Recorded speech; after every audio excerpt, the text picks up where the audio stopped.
بچه‌ها سلام. سلام میکنیم به شما از بریزبن.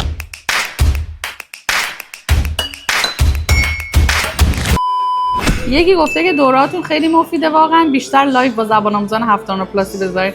اتفاقا با خانم فرمانی داشتم حرف می‌زدم امروز، گفتم یه لایو با زبان آموز هفتان پلاسی بذاریم. گفت لایوامون زیاد شده، بچه‌ها خسته میشن.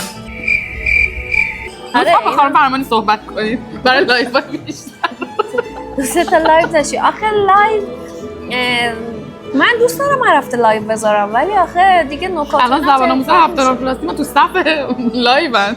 آره 2 تا هفتان پلاسی که این هفته لایو داشتیم، دوباره هفته رو آخه از طرفی خب بچه‌ها پنجاه هم مثلا دوست دارن شوخی میکنم. آره بعد بذاریم، بعد با زبان آموز پایینم نمره پایینم بذاریم. شما که این همه زحمت کشیدین و برای تمام تسکای پی تی ویدیوی جداگانه تهیه کردید، خیلی مسلط هستید و تمام نکات در نظر گرفته شده. ای کاش برای تقویت اسپیکینگ و فلوئنسی هم وبینار یا پکیج جداگانه داشتید. در کل من از همه چی راضی هستم. دم شما گرم. هنوز امتحان اصلی رو ندادم، ولی سیستم سختگیرانه آلفا و اینکه سیستمش ارور داره تو تصحیح و دیتکت کردن هم توی اسپیکینگ هم رایتینگ حس میکنم کار رو عقب میندازه. آره یه کوچولو سختگیرانه بودن آلفا کار رو سخت میکنه، ولی ما دیگه پشتیبانمون و مدرس رفع اشکالمون میدونه با چه کارنامه‌ای به شما تایید بده. به جاش حداقل اینطوری نیستش که مثل اپیونی وقتی که دارید ماک میدید یه دفعه رایتینگ 70 بگیرید تو امتحان 50 بشه. این رو ما حداقل اولویت قرار دادیم که نمرات سختگیرانه تر باشه بهتره و من خودم به شخص فقط ریپیت سنتنس رو بیشتر میگم که آلفا داره سختگیرانه نمره میده و باعث میشه اسپیکینگ و لیسنینگ پایین باشه. رایتینگ بیشتر مواقع نمره دهش بهتر از اپیونی هستش. خیلی نزدیکه رایتینگ و ریدینگ. بچه‌ها وقتی تو آلفا نمره‌هاشون مثلا فرض کن 70 میشه، واقعا من انتظار دارم تو ماک پیرسون و آزمون اصلی هم همون حتی بالاتر بشه یک کمی.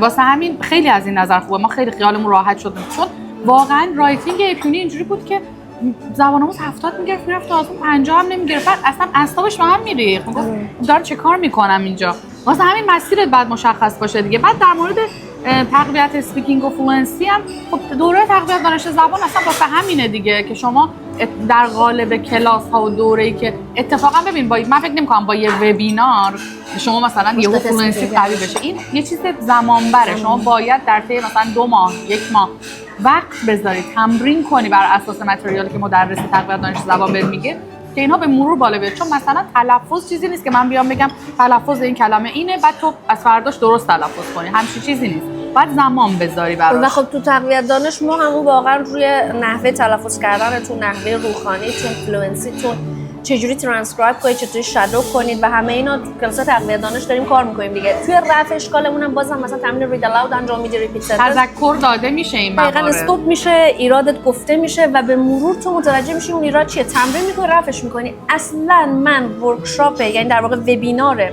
اسپیکینگ مفید نمیبینم اصلا. به خاطر هم نمیشه برگزار نکردیم چون اصلا معنی نداره که مثلا وبینار بذاریم که مثلا بیایم بگیم که این نکته رو باید رعایت کنید. حالا چه اتفاقی تو مثلا یک جلسه چه اتفاقی میفته، این یک چیزی که در تداومش باید به جلو. مثلا رایتینگ یه دفعه میای یه وبینار میذاری 50 تا مثال حل می‌کنی. آره چون فرمانی بریم لوکیشن عوض کنیم. یه کوچولو اینجا باید آروم‌تر صحبت کنیم دیگه. آره. یه سوال جالب، من خیلی هیجان زدم برای امتحان. خوبه یا بد خانم فرمانی هیجان زده بودم برای امتحان؟ هیجان زده با استرس یا بی استرس؟ بی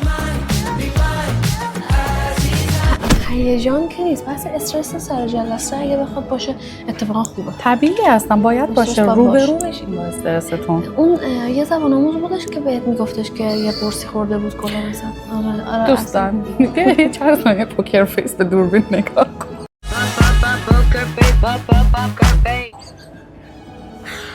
قرص نخورین بدون تجویز پزشکی. چون اون سری آره یکی از مدرسین به من میگفت یکی از زبان آموزاش که عملکرد خیلی خوبی هم داشت و تایید برای آزمون داشت، بعد رفت سر جلسه میگفت تو سنتر مثل این که مثلا با هم که صحبت میکنن موقع آزمون یکیشون گفت آره این قرص خیلی خوبه بیا با هم بخوریم. بعد قرص رو خورده بود اصلا که مثلا کنترل کنه استرسش. بعد اصلا ببین تو نمیدونی اون قرص چه واکنش رو بدنت نشون میده. بعد حتی مثلا حالت نفس تنگی و اینا یه مقدار گرفته بود.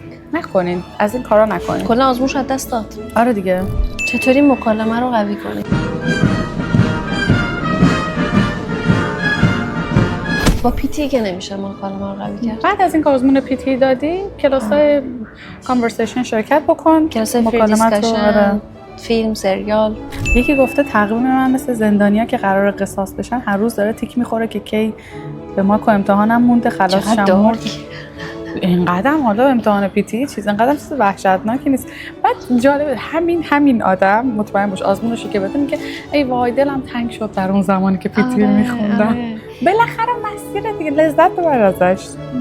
هست استرس هم آدم داره، بپذیر این قضیه رو، ولی اینقدر استرس واقعا به نظر من آره درست نیست، واقعا آسیب میزنی به خودت. خیلی‌ها گفتن که شبیه همین. I'm just like you. I think that's true. You're just like me. Yes, I can see. We take responsibility. متشکرم. نمیدونی خیلی فیدبک ها میگیریم زدی کلا، ولی من تو خیلی فیدبک ها میگیریم که شبیه همین. آخه فکر کنم اخلاقی هم شبیه هم هستیم با یکم تغییرات. خانم فرمانی جای شلوغ دوست داره. الان اومدیم کتابخونه، بعد بهش گفتم ملبورن همچین کتابخونه‌ای داره، بعد داشت دیگه منو کتک می‌زد. ساکت شو. خیلی از این بهتر شد. ملبورن کلا یکم شهرش مثلا حالت انگار چیز تاریخی‌تر و اینا بیشتر داره، فضاهاش نه اتفاقا مدرن جالبه. نه ببین ترکیب مدرن و چیزای مثلا یکم فضای تاریخی، ساختمونای مثلا شبیه تاریخی بیشتر داره.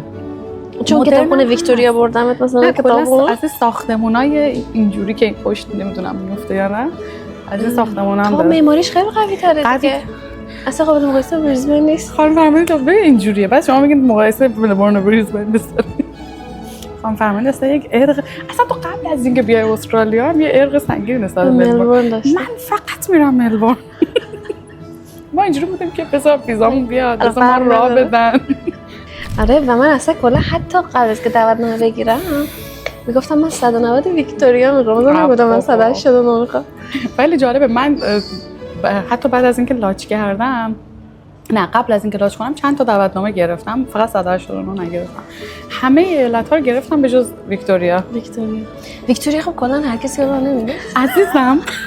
اون کوینزلند هر کسی رو نمیده. نه خیلی سخت، همه میدونن. اتفاقا ویکتوریا خیلی سختگیره. نه دوستان ویکتوریا خیلی راحت بود. نه همیشه ویکتوریا سخته. اسمش معلومه گل من. چیش معلومه؟ کوینزلند یعنی سرزمین ملکه ها. آقا ما اومدیم گفتیم دوشنبه بهتون اطلاع رسانی میکنیم. بهمون گفتن که دوشنبه پیرسون به تایم ایران ساعت 9 صبح اینا گفتن که اطلاع رسانی میکنه.